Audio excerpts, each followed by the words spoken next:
The words hung in the air like gun smoke after a duel. John Wayne, the most iconic cowboy in cinema history, had just dismissed Clint Eastwood in front of 30 industry insiders at a private gathering in Beverly Hills. "You were never one of us," Wayne had said, loud enough for everyone to hear. "You made movies in Italy with Italians. That's not the Western. That's a costume party."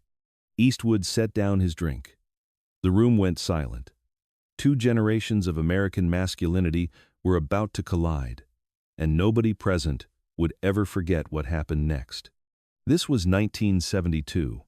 Wayne was 65 years old and represented everything the classic Hollywood Western had been: noble heroes, clear morality, America as a shining beacon of righteousness. Eastwood was 42, fresh from redefining the genre with films that showed violence as ugly, heroes as morally ambiguous, and the West as a brutal place where survival meant compromise. They had orbited each other for years, their paths crossing at industry events without direct confrontation. Wayne had made his opinions about Eastwood's films known through intermediaries and interviews. Eastwood had ignored the criticism, focused on his work, and built a career that was beginning to eclipse the very tradition Wayne embodied. But that night, the collision finally came. To understand what John Wayne represented in 1972, you need to understand what he had spent 40 years building. His Westerns weren't just entertainment, they were mythology. They taught generations of Americans what heroism looked like, what masculinity meant, what their country stood for in a dangerous world. Wayne's cowboys didn't shoot first. They gave villains chances to surrender. They protected women and children. They fought for causes larger than themselves. When Wayne's characters killed, it was righteous, necessary violence in service of civilization against savagery. He had defended this vision throughout his career, on screen and off. He supported the Hollywood blacklist, believing communists had no place in American filmmaking. He championed the Vietnam War when opposition was growing. He rejected the counterculture that was transforming American society. For Wayne, the Western wasn't just a genre. It was a moral statement about who Americans were and who they should aspire to be. His films were sermons delivered through gunfights and horseback chases. And then Clint Eastwood came along and dismantled everything. Eastwood's Westerns emerged from a different soil entirely. He had gone to Europe when his American career stalled, accepting roles in Italian productions that Hollywood considered beneath serious actors. Director Sergio Leone cast him in a trilogy of films that would transform the genre and infuriate its traditional guardians. The Man with No Name was everything John Wayne's heroes weren't. He had no backstory, no noble motivation, no particular loyalty to any cause beyond his own survival. He killed without hesitation or remorse. He manipulated everyone around him. He operated in a West that was dirty, violent, and devoid of the moral clarity that Wayne's films insisted upon. Leone's visual style matched the moral ambiguity. Extreme close-ups of sweating faces, violence shown in graphic detail rather than sanitized suggestion, landscapes that felt alien and hostile rather than majestic and promising. American critics initially dismissed these spaghetti westerns as inferior European imitations, but audiences responded with enthusiasm that surprised everyone. Eastwood returned to America a star, carrying a new vision of the West that directly challenged everything Wayne had spent decades establishing. The party was hosted by a producer who had worked with both men, someone naive enough to believe that professional courtesy would prevent personal confrontation. The guest list mixed old Hollywood with new, veterans of the studio system with independent filmmakers who were transforming the industry. Wayne arrived with his entourage, holding court in the manner he'd perfected over 40 years of being the biggest star in the room. He was still physically imposing despite his age, still commanding attention through sheer presence and reputation. Eastwood came alone, as was his habit. He moved through the gathering with the economy of movement that characterized his screen presence. No wasted gestures, no unnecessary conversation, just quiet observation and minimal engagement. For the first hour, they occupied opposite ends of the space, separated by clusters of guests who understood instinctively that these two men should not be brought together. The tension was palpable even without direct interaction. Then Wayne decided to force the confrontation. Wayne had been drinking steadily throughout the evening, his voice growing louder as inhibitions faded. He was holding forth about the state of American cinema, lamenting what he saw as a decline in values and craftsmanship. "Used to be, a Western meant something," Wayne declared to his circle of listeners. "Taught people about courage, about honor, about what this country was built on. Now you've got these European pictures, these imitation cowboys shooting people in the back and calling it art." Someone in the group made the mistake of mentioning Eastwood's recent success. Wayne's expression hardened. "Eastwood? Don't talk to me about Eastwood. That man made movies with Italians, for Italians. Came back here and pretended he knew something about the American West. He doesn't know anything. He was never one of us." The words carried across the room with the clarity of deliberate projection. Wayne wasn't having a private conversation. He was issuing a public verdict. Eastwood heard every word. What happened next would be described differently by everyone present. Some remembered Eastwood moving immediately. Others recalled a long pause, a careful assessment before action. All agreed on the essential facts. Eastwood set down his drink, crossed the room, and stopped directly in front of John Wayne. The physical contrast was striking. Wayne was larger, older, dressed in the formal attire he favored for such occasions. Eastwood was leaner, younger, his clothing simpler and more understated. Wayne projected authority through volume and size. Eastwood projected something else, a contained intensity that made observers uncomfortable without quite understanding why. "You want to say that to my face?" Eastwood's voice was quiet, conversational. He might have been asking about the weather. Wayne turned, apparently surprised that his target had approached rather than retreating. "I didn't say anything that isn't true. You made those pictures in Europe. You came back thinking you reinvented the Western. But what you made isn't what I made.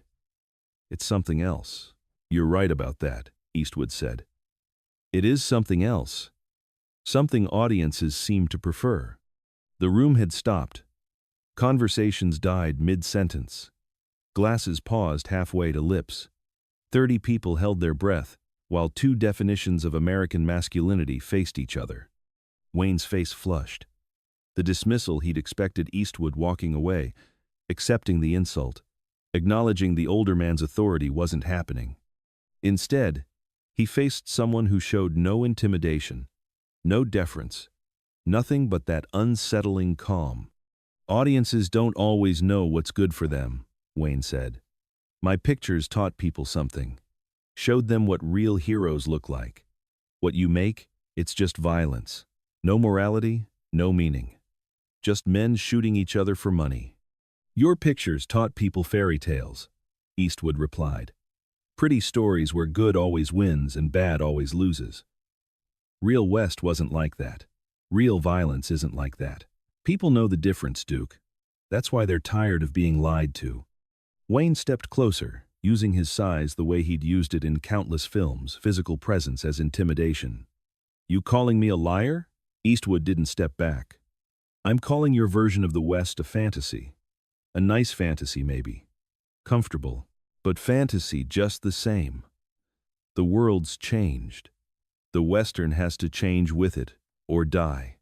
What neither man said aloud, but what everyone in that room understood, was that this confrontation was about more than film technique or artistic philosophy. It was about America itself, about two incompatible visions of what the country was and what it should become. Wayne's America was certain of its righteousness. It had won World War II, faced down communism, spread democracy and capitalism across the globe. When Wayne's cowboys enforced justice through violence, they represented a nation that believed its power served moral purposes. But by 1972, that certainty had cracked. Vietnam was exposing the gap between American ideals and American actions. The counterculture had questioned every assumption the previous generation held sacred. The violence that Wayne presented as righteous looked increasingly like the same brutality America claimed to oppose. Eastwood's films captured that disillusionment. His anti-heroes didn't fight for causes, they fought for survival in a world without reliable morality. His violence wasn't cleansing or redemptive, it was ugly, costly, and morally compromising for everyone involved. Wayne saw Eastwood's success as America losing its way. Eastwood saw Wayne's criticism as a generation refusing to face uncomfortable truths. The guests frozen around them would later describe the confrontation with remarkable consistency.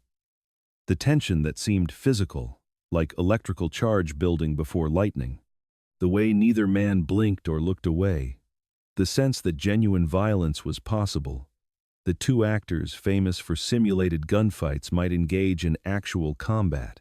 Several people considered intervening. None did. The confrontation had a gravity that made interruption feel impossible, even dangerous. Wayne's voice rose. "You think you're some kind of revolutionary? Some artist bringing truth to the ignorant masses?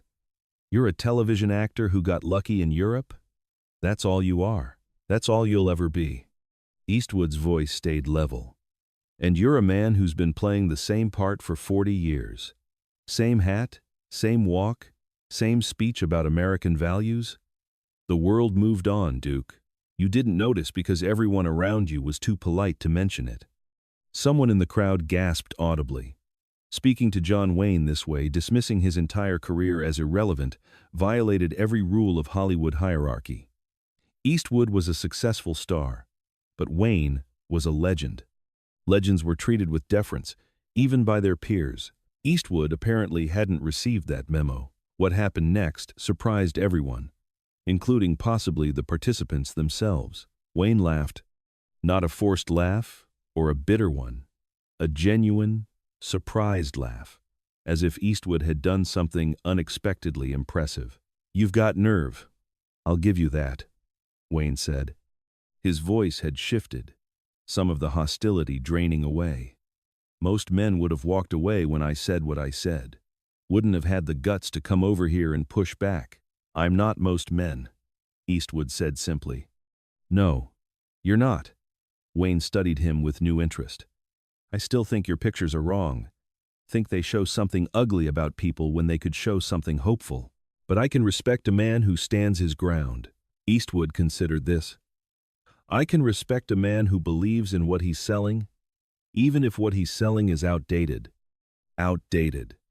Wayne shook his head. 40 years from now, people will still be watching my pictures. Yours will be forgotten, just a phase. A moment when audiences got confused about what they wanted. "Maybe," Eastwood acknowledged. "Or maybe 40 years from now, people will understand that both kinds of stories have their place. That your version and my version are both trying to make sense of the same thing, just from different angles." The confrontation ended without violence, without clear winner or loser. The two men eventually separated, returning to different parts of the gathering, resuming conversations that had been interrupted by their encounter. But something had shifted. Witnesses later described a strange respect that emerged from the confrontation, not agreement, not friendship, but acknowledgement that each man represented something genuine, something that deserved to be reckoned with rather than dismissed. Wayne continued making his kind of Western until his death in 1979. His final films showed signs of evolution, more complex morality, more acknowledgement of historical violence against Native Americans, though he never fully embraced the revisionism Eastwood represented. Eastwood continued pushing boundaries, directing films that challenged genre conventions and audience expectations. His westerns grew darker, more questioning, more willing to examine the costs of violence, even as they depicted it. Neither man publicly discussed that night's confrontation in detail. When asked about their relationship, both gave diplomatic non-answers that revealed nothing. But those who were present knew what had happened, and the story spread through Hollywood circles until it became legend. The Western genre survived both men's visions, accommodating traditionalists and revisionists alike. Wayne's films remained beloved, watched by new generations who appreciated their craftsmanship, even if the moral certainty felt antiquated. Eastwood's films achieved critical and commercial success that validated his approach, influencing filmmakers who would further transform the genre. What that Beverly Hills confrontation revealed was something important about American storytelling itself. The nation needed both kinds of myths, the hopeful and the critical, the idealistic and the realistic. Wayne's certainty and Eastwood's ambiguity were both responses to the same question. What does it mean to be American in a violent world? Wayne's answer: it means standing for something, fighting for justice, believing that good can triumph through righteous action. Eastwood's answer: it means surviving, adapting, recognizing that morality is complicated and heroism often looks nothing like the legends suggest. Both answers had truth in them. Both had limitations. The argument between them continues today, playing out in new films, new stories, new debates about what America was, is, and should become. John Wayne died 7 years after that confrontation, his legacy secure but his vision increasingly challenged by a culture that no longer shared his certainties. Clint Eastwood continued working into his 90s, his films growing more contemplative, more willing to question the very machismo that had defined his early career. "You were never one of us," Wayne had said that night, meaning Eastwood wasn't part of the tradition, wasn't a legitimate inheritor of the Western's mantle. Eastwood's response, delivered through decades of subsequent work, might be summarized simply: "I never wanted to be one of you. I wanted to be something new." Both men got what they wanted. Wayne remained the definitive traditional Western hero, his image frozen in cultural amber. Eastwood became something else entirely, an artist who transformed genres rather than perfecting them, who asked questions rather than providing comfortable answers. That Beverly Hills gathering witnessed something rare. Two visions of America, two definitions of heroism, two kinds of masculinity facing each other without pretense or evasion. Neither man backed down. Neither man fully prevailed. Maybe that's the most American outcome of all. If this story changed how you think about legends, about confrontation, about what happens when two unmovable forces actually meet, subscribe, and share it with someone who understands that the greatest conflicts aren't always resolved, just survived. Drop a comment. Whose vision of the West do you think history vindicated?